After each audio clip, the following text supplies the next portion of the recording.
Assalamualaikum warahmatullahi wabarakatuh. Perkenalkan, nama saya Munadia Sirikin Alia dari Institut Agama Islam Tazkiyah, kelas Manajemen Bisnis Syariah 20D. Kali ini saya akan menjelaskan mengenai Amar dan Nahi dari materi Ushul Fikih 2 dengan dosen Ustadz Levi. Untuk materi yang pertama, kali ini saya akan menjelaskan mengenai Sigoh Al-Amr. Al-Amr sendiri artinya itu perintah. Dan al-amr ini secara bahasa yaitu al-amru talabul fi'li minal adla ila du'a, yakni yang artinya tuntutan untuk melakukan sesuatu dari pihak yang lebih tinggi kedudukannya kepada pihak yang lebih rendah kedudukannya. Sedangkan secara istilah yakni suatu tuntutan atau perintah untuk melakukan sesuatu dari pihak yang lebih tinggi kedudukannya kepada pihak yang lebih rendah kedudukannya. Nah, selanjutnya saya akan menjelaskan mengenai bentuk sigot atau lafaz yang terdapat dalam fi'il amar. Untuk bentuk sigot atau lafaz ini terdiri dari 8. Untuk yang pertama menggunakan kata amaro. Itu terdapat dalam surat An-Nahl ayat 90. Lalu untuk yang kedua menggunakan kata kutiba. Ini juga terdapat dalam surat Al-Baqarah ayat 183. Untuk yang selanjutnya, yakni menggunakan kata perintah atau fi'il amar yang terdapat dalam surat Al-Maidah ayat 1 yang berbunyi ya ayyuhalladzina amanu aufu bil uqud. Nah, untuk yang keempat ini menggunakan kalimat berita yang dimaksudkan perintah. Itu terdapat dalam surat Al-Baqarah ayat 228 yang artinya wanita-wanita yang ditalak hendaklah menahan diri menunggu 3 kali quru. Untuk bentuk siwat atau lafaz yang selanjutnya yakni poin kelima menggunakan fi'il mudhari yang disertai lam amar. Ini terdapat dalam Quran surat At-Tolak ayat 7. Lalu untuk poin yang keenam yakni menggunakan kata farodah. Terdapat dalam riwayah yakni An Anas bin Malik qala Rasulullah sallallahu alaihi wasallam Allahumma shalli wa sallim wa barik alaihi. Talabul fi'li fardhatun ala kulli muslimin. Lalu yang poin ketujuh yakni memberi penilaian baik pada suatu perbuatan. Ini juga terdapat dalam Quran surat Al-Baqarah ayat 220. Yang artinya, dan mereka bertanya kepadamu tentang anak yatim. Katakanlah, mengurus urusan mereka secara patut adalah baik. Lalu poin yang terakhir, yakni poin ke-8, adalah menjanjikan kebaikan yang banyak bagi pelakunya. Ada di Quran Surat Al-Baqarah ayat 245. Kali ini saya akan menjelaskan kaidah amar. Untuk kaidah amar sendiri, ini terbagi menjadi 5. Yakni yang pertama, pada asalnya amar atau perintah itu menunjukkan kepada wajib. Jadi setiap sigot atau lafaz yang menunjukkan perintah itu adalah wajib.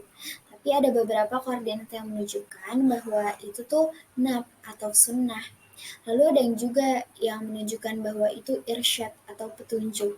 Ada juga yang menunjukkan itu ibahah atau boleh atau diperbolehkan. Ada juga yang menunjukkan bahwa itu tahdid.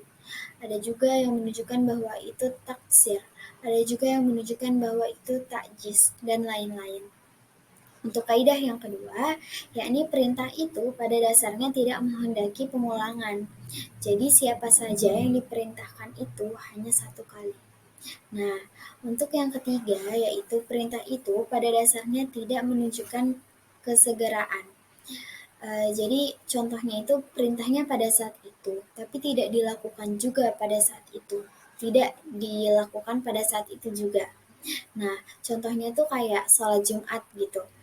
Sholat Jumat ini kan tidak dilaksanakan setiap hari, tapi ada waktunya gitu di waktu hari Jumat, yang dimana jika ada waktunya di mana atau kapan itu baru perintah itu dilaksanakan. Nah, contohnya lagi nih, puasa Ramadan. Diingatkan nih misalnya dari jauh-jauh hari atau dari jauh-jauh bulan gitu. akan dilaksanakannya puasa Ramadan.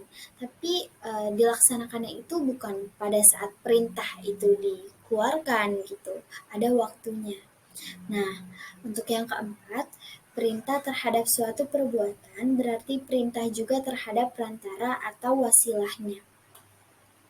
Ini tuh contohnya seperti sholat itu kan wajib, sholat adalah kewajiban. Tapi salah satu syarat sahnya sholat adalah berwudu.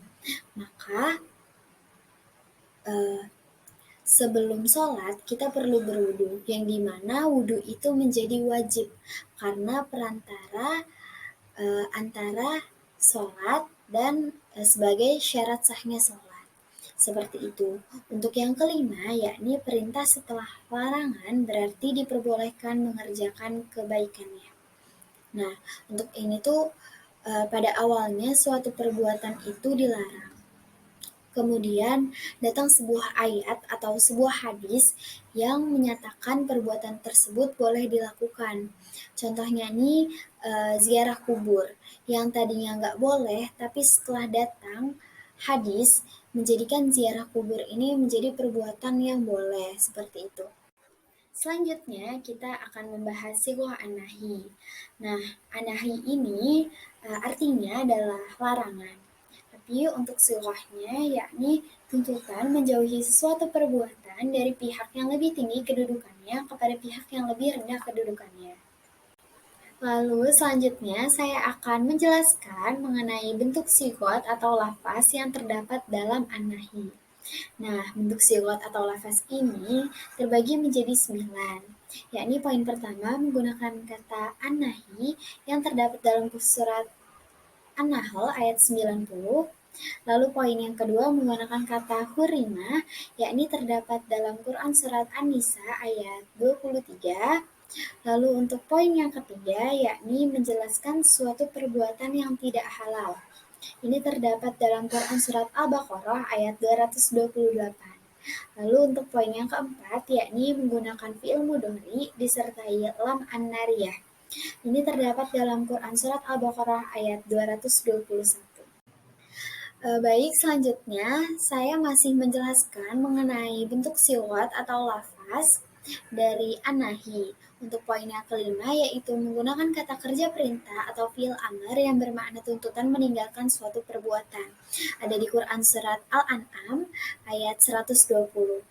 Lalu yang keenam yaitu mengancam pelakunya dengan siksaan yang pedih. Ada di Quran surat At-Taubah ayat 34. Untuk poin yang ketujuh, yakni mensifati suatu perbuatan sebagai keburukan. Ada di Quran surat Ali Imran ayat 180. Sedangkan untuk poin ke-8 yaitu meniadakan wujud perbuatan itu sendiri. Ada di Quran surat Al-Baqarah ayat 193. Nah, untuk yang terakhir atau poin ke-9 yaitu menunjukkan haram. Ini terdapat dalam Quran surat Al-An'am ayat 151. Jadi, untuk kaidah nahi ini dibagi menjadi 4. Yang pertama, pada dasarnya nahi itu menunjukkan haram. Nah, jadi segala sesuatu yang menunjukkan nahi adalah haram. Kalau dilakukan itu berdosa. Tapi ada beberapa qarinah yang menunjukkan nahi ini di sini karohah, yakni makruh. Nahi menunjukkan makruh. Yakni ada lagi tahkir, yaitu meremehkan. Ada juga takjiz, yaitu membuat putus asa. Lalu ada yang berbentuk doa. Contohnya itu, ya Allah janganlah engkau datangkan musibah kepadaku. Terus ada juga i'tinas, yaitu menenteramkan. Dan yang terakhir adalah menerangkan akibat. Lalu, kaidah yang kedua adalah pada asalnya nahi itu akan mengakibatkan kerusakan secara mutlak. Nah, jadi apa-apa yang dilarang oleh Allah itu akan merugikan diri kita sendiri atau orang lain. Maka dari itu dilarang. Lalu yang ketiga adalah pada dasarnya nahi itu menghendaki adanya pengulangan sepanjang masa secara mutlak. Nah, yang dimaksudkan adalah jadi sekali dilarang, sekarang dilarang, besok dilarang, sampai akhir zaman pun dilarang gitu. Contohnya adalah zina. Jadi sekarang zina dilarang. Dari zaman dahulu juga zina dilarang. Dan sampai nanti kiamat pun zina ya tetap dilarang, seperti itu. Lalu yang terakhir, kaidah yang keempat adalah larangan terhadap sesuatu itu berarti perintah melakukan kebaikannya. Nah, contohnya ini terdapat dalam surat Al-Luqman, yakni diperintahkan Luqman kepada anaknya, janganlah menyekutukan Allah. Nah, kata janganlah menyekutukan Allah ini berarti itu perintah untuk mengesahkan Allah. Seperti itu. Baik, sekiranya cukup, saya akhiri video ini. Wassalamualaikum warahmatullahi wabarakatuh.